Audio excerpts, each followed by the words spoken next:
Você já parou para pensar por quê? Entre tantos povos antigos e impérios que dominaram o mapa, a história da humanidade acabou girando em torno de um grupo tão específico? É aquela dúvida que martela a cabeça de muita gente. Será que foi sorte, força bruta ou algum critério que a gente simplesmente não enxerga? Pois eu vou te contar uma verdade que vai sacudir suas convicções. Deus não escolheu os hebreus porque eles eram os melhores, os mais numerosos ou os mais justos. Na verdade, foi exatamente o contrário.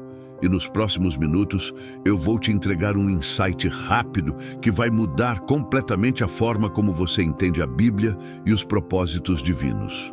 Mas antes de a gente viajar no tempo e pisar na poeira de uma cidade chamada Ur, me diz aqui nos comentários, você acredita que a fé é um prêmio por mérito ou um convite corajoso para o desconhecido?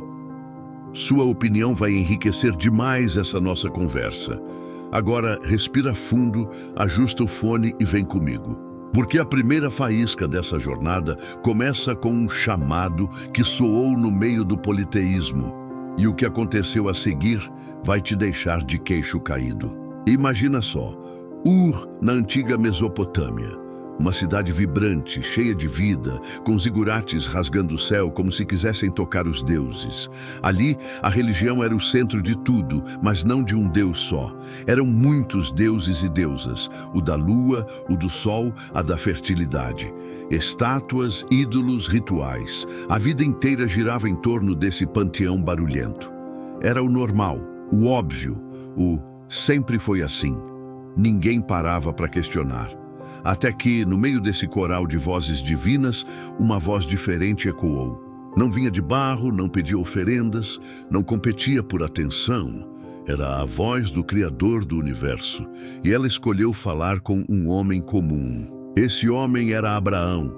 Ele vivia como todo mundo em Ur, provavelmente curvado diante de ídolos, seguindo a cultura sem grandes questionamentos. Nada nele gritava escolhido. Não era rei, não era guerreiro, não era sacerdote. Era só um cara com uma família numa terra distante. Mas foi exatamente aí que Deus decidiu começar algo novo.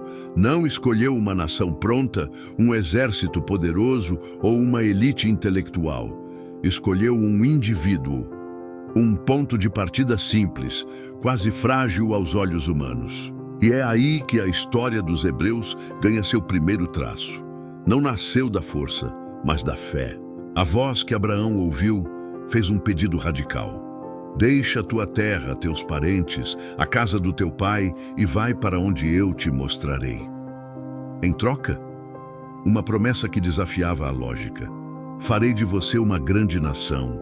Teu nome será bendito e em ti serão abençoadas todas as famílias da terra.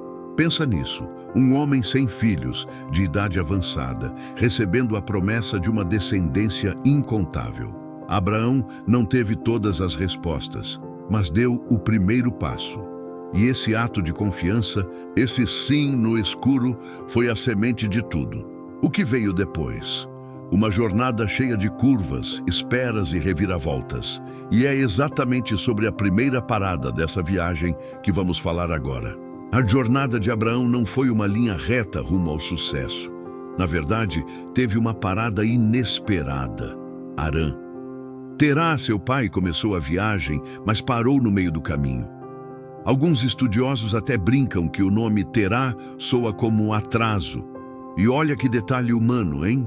A promessa parecia ter entrado em modo de espera, e isso nos ensina algo valioso. O caminho da fé raramente é um GPS com rota direta.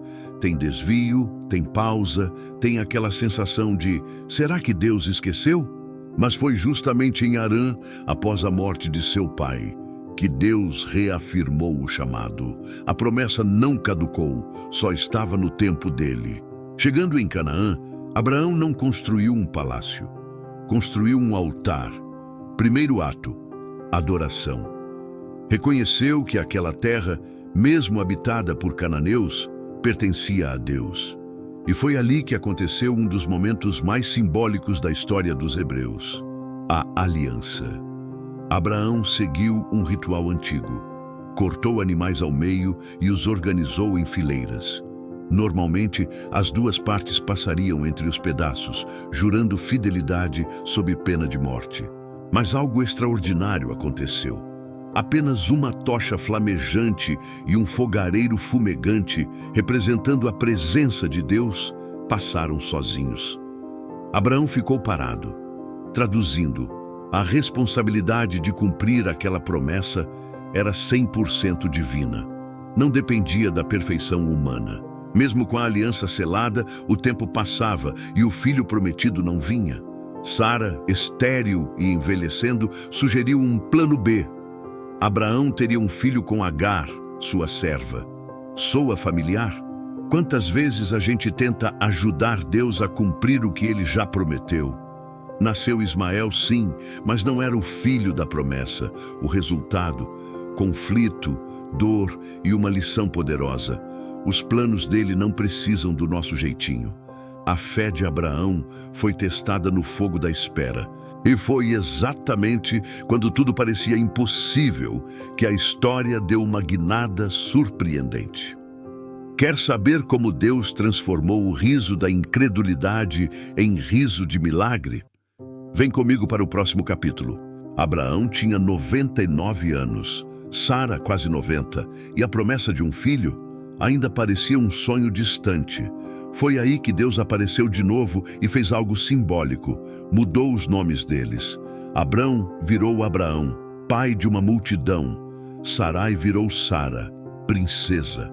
Não foi só um retoque no registro civil, foi uma reafirmação visual da promessa.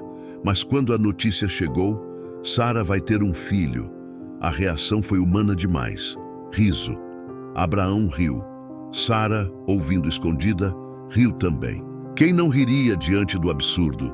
Mas aqui está o pulo do gato. O riso da incredulidade estava prestes a virar riso de alegria. E Deus não se ofendeu.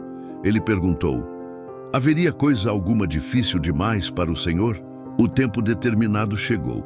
Contra toda a lógica biológica, Sara engravidou. E nasceu Isaque, que em hebraico significa riso.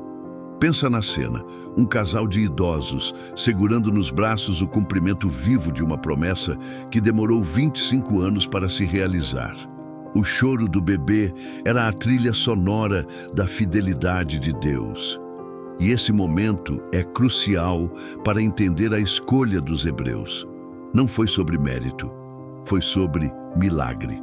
A linhagem da aliança não avançou por esforço humano, mas por intervenção divina. Isaque não era apenas um filho, era a prova de que Deus cumpre o que promete, no tempo dele, do jeito dele. Mas a fé de Abraão ainda seria levada ao limite. Anos depois, Deus pediu algo que desafiava toda a lógica. Toma teu filho, teu único filho, Isaque, a quem amas, e oferece-o em sacrifício. Imagina o conflito. A promessa estava em Isaque, mas agora Deus pedia que ele fosse entregue. Abraão obedeceu. Subiu o monte Moriá com o coração partido, mas com a convicção de que Deus poderia até ressuscitar seu filho para cumprir a palavra. No último instante, um anjo o impediu. Um carneiro apareceu no lugar de Isaque. Essa cena não foi só um teste, foi um ensaio profético. Deus mesmo proveria o sacrifício, e é sobre como essa verdade ecoou nas próximas gerações que vamos falar agora. Isaque cresceu e se tornou o elo vital da promessa, mas a história não parou nele. Ele orou por sua esposa, Rebeca, que também era estéril. Deus respondeu e ela concebeu gêmeos. Só que, desde o ventre, os dois lutavam. Era um sinal. Deus estava fazendo algo diferente. Quando Rebeca perguntou, a resposta foi contraintuitiva. O mais velho servirá ao mais novo. Pensa nisso. Numa cultura onde o primogênito tinha tudo, herança, bênção, autoridade, Deus inverte a lógica. A escolha dos hebreus não seguia o manual humano. Era graça, não mérito. Era soberania, não tradição. Esaú era o favorito de Isaque, caçador, forte, pé no chão. Jacó, o favorito de Rebeca, quieto, estratégico, caseiro. A família estava dividida. Num dia de fome, Esaú chegou exausto e vendeu seu direito de primogenitura por um prato de lentilhas. Impulsividade versus valor eterno. Mais tarde, com a ajuda de Rebeca, Jacó enganou Isaque e roubou a bênção patriarcal. Foi feio? Foi. Mas revela uma verdade incômoda. Deus não escolheu Jacó porque ele era bom. Escolheu apesar de suas falhas. A aliança avançava não pela perfeição humana, mas pela fidelidade divina. Jacó fugiu, com medo de Esaú. Sozinho no deserto teve um sonho, uma escada ligando a terra ao céu, anjos subindo e descendo. No topo, Deus reafirmou a promessa: estarei com você e o protegerei. Jacó acordou transformado. Chamou aquele lugar de Betel, casa de Deus. Anos depois, numa luta misteriosa com um homem divino, seu nome foi mudado para Israel. Aquele que luta com Deus. O enganador virou príncipe, e dessa transformação nasceria uma nação. Mas como uma família marcada por conflitos se tornaria o povo da aliança? A resposta está nos 12 filhos de Jacó, e em um deles em especial, que mudaria tudo. Jacó tinha 12 filhos, mas um era seu favorito, José, filho de Raquel, sua amada. E o pai não disfarçava. Deu a José uma túnica colorida, símbolo de status. Os irmãos ferviam de ciúmes. Para piorar, José começou a ter sonhos proféticos, feixes de trigo se curvando, estrelas reverenciando. Ele contou na inocência juvenil. Resultado: ódio multiplicado. A família da promessa estava rachada por dentro. E foi nesse caldeirão de inveja que Deus começou a escrever um dos capítulos mais surpreendentes da história dos Hebreus. Os irmãos viram José se aproximando e planejaram se livrar dele. Jogaram-no numa cisterna seca. Depois o venderam por 20 moedas de prata a comerciantes que iam para o Egito. Mentiram ao pai. Mancharam a túnica com sangue de bode. José, de príncipe mimado, a escravo acorrentado. Parece o fim da linha, né? Mas a Bíblia solta uma frase que muda tudo. O Senhor estava com José.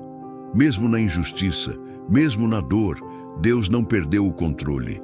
O plano continuava nos bastidores. No Egito, José foi comprado por Potifar. E porque Deus estava com ele, tudo prosperava. De escravo a mordomo da casa. Mas a integridade de José foi testada. Recusou avanços da esposa de Potifar e foi parar na prisão. De novo, a mesma frase. O Senhor estava com José.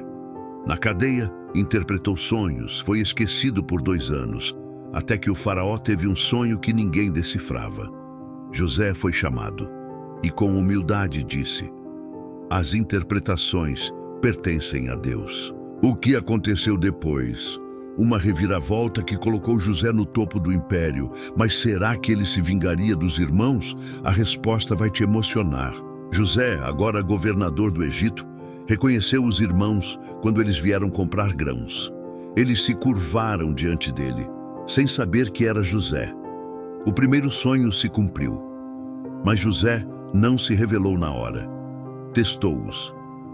Queria saber: será que ainda eram os mesmos homens cruéis? Acusou-os de espionagem. Exigiu que trouxessem Benjamim, o irmão mais novo. Os irmãos, apavorados, confessaram entre si: estamos sendo punidos pelo que fizemos a José. O remorso batia à porta. E José, ouvindo em hebraico, teve que sair para chorar. O teste final foi brutal. José mandou colocar sua taça de prata na saca de Benjamim e acusou o irmão mais novo de roubo. Os irmãos poderiam ter abandonado Benjamim e salvado a própria pele, mas não fizeram isso. Judá, o mesmo que sugeriu vender José anos antes, se ofereceu para ficar escravo no lugar do irmão. Foi o momento da virada. O ciúme deu lugar ao sacrifício, o ódio ao amor. José, então, não aguentou. Mandou todos saírem e em lágrimas disse: eu sou José. O abraço veio, o perdão também. A reconciliação foi só o começo. José explicou: Vocês planejaram o mal, mas Deus o transformou em bem para preservar muitas vidas. A família de Jacó se mudou para o Egito, para a terra de Gósen. Cerca de 70 pessoas. Parece pouco. Era a semente da nação dos hebreus. Deus usou a traição, a escravidão e o exílio para posicionar seu povo no lugar certo, na hora certa. Mas o que era proteção, um dia viraria prisão. E a promessa que parecia garantida entraria em seu momento mais sombrio. Quer saber como um povo convidado virou povo escravizado? O próximo capítulo é de arrepiar. Os hebreus se multiplicaram no Egito. O que era uma família de 70 pessoas virou um povo numeroso. A promessa de Deus a Abraão estava se cumprindo, descendência como as estrelas do céu.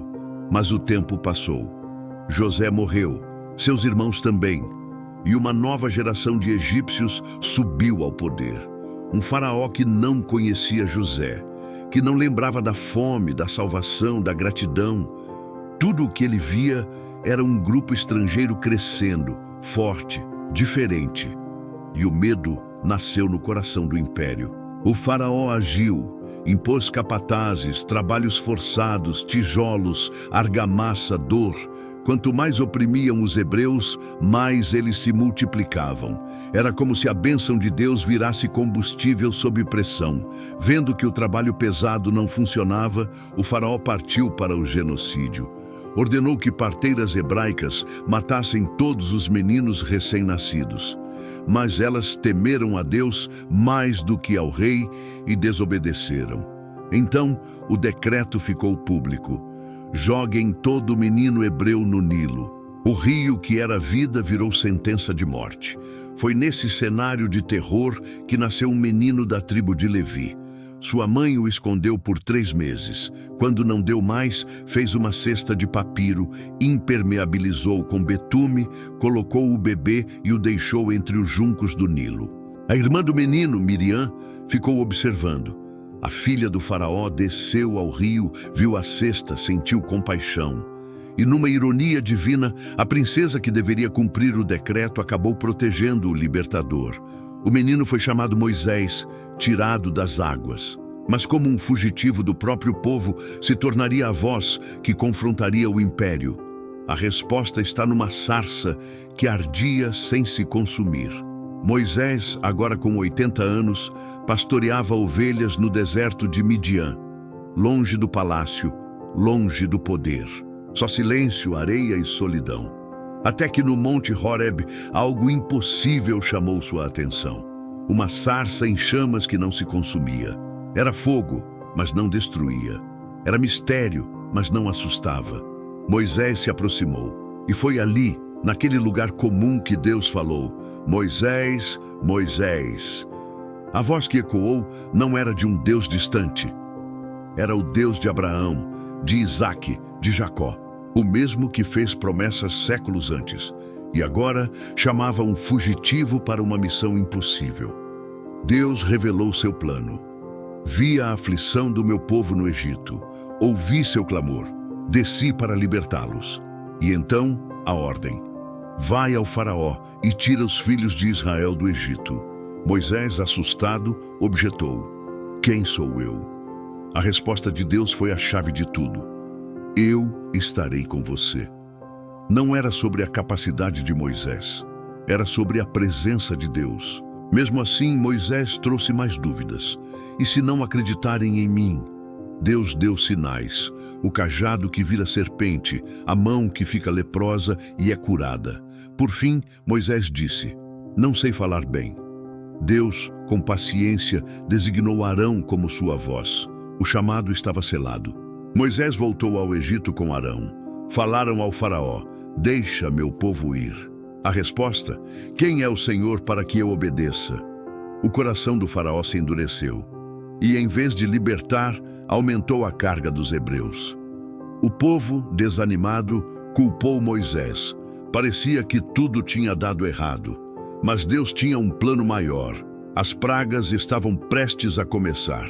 Cada uma delas não era só um desastre natural. Era um confronto direto com os deuses do Egito. O Nilo, viraria sangue. Rãs, piolhos, moscas, peste, feridas, granizo, gafanhotos, trevas e, por fim, a praga que quebraria o coração do império. Quer saber como Deus mostrou que não há poder maior que o dele? O próximo capítulo é de arrepiar a espinha. Chegamos ao fim dessa jornada épica, mas a história não termina aqui.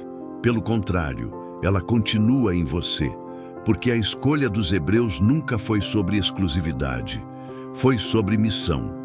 Deus não escolheu um povo perfeito para exibi-lo como troféu. Escolheu homens e mulheres comuns, com dúvidas, medos e falhas, para revelar ao mundo que a graça é mais forte que o mérito, que a fidelidade divina não depende da nossa perfeição. E essa verdade, ela é para hoje, para agora, para você que se sente pequeno, inadequado ou fora do prazo. Então me diz, se Deus usou Abraão, um homem que duvidou, Jacó, um enganador, José, um escravo e Moisés, um fugitivo, o que ele pode fazer com a sua história? Você já parou para pensar que suas falhas não são impedimento, mas cenário para o milagre? Comenta aqui embaixo. Qual parte dessa narrativa mais tocou seu coração? Foi a paciência de Deus com Abraão, o perdão de José, a coragem de Moisés? Sua resposta pode ser a faísca que alguém precisa para crer de novo. Agora, se essa jornada abriu seus olhos para a profundidade do plano de Deus, não deixa essa chama se apagar. Se inscreve no canal, ativa o sininho das notificações e compartilha este vídeo com quem precisa ouvir que a fé não é sobre ter todas as respostas, mas sobre confiar no autor da história. Porque a escolha que começou com um homem em Ur da Caldeia ainda está escrevendo capítulos, e o próximo pode ser o seu.